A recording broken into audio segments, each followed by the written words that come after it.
Well, Aussie wine is in the news this morning with news that after going for beef and oats and various other commodities, China's now sniffing around Aussie wine.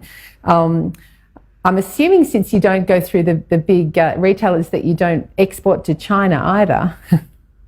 We do a tiny bit, yeah. We do have a very small boutique distributor in China, as well as a couple of other countries that we do export to, including the UK.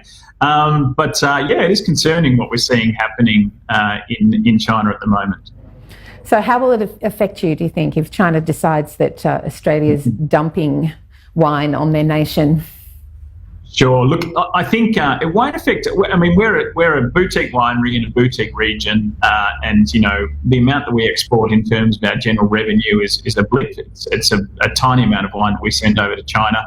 But my larger concern is that if there are tariffs imposed on Australian wine, and Australian wine, the exports slow to China, a lot of that wine will actually end up back in the domestic market, and it will potentially saturate an already fairly crowded market here when it comes to retail and restaurant sales. So look, there is certainly some flow-on effects. It won't affect us directly, but the flow-on effects might have an impact on the way that we operate our business and our sales. Might not be so good for you, but would be good for consumers by the sounds of it. Now, there's a lot of talk about... just quickly, I think it is important that there is a sort of long-term strategy for the wine industry, and I think that having price fluctuations isn't really in anyone's interest. So I think not for any commodity. You're right. No. Now, there's a lot of talk about stopping free tastings at cellar doors. Admittedly, this has been coming out of New South Wales. Have you noticed that happening in Victoria? And how do you think the cellar door experience will change post-lockdown?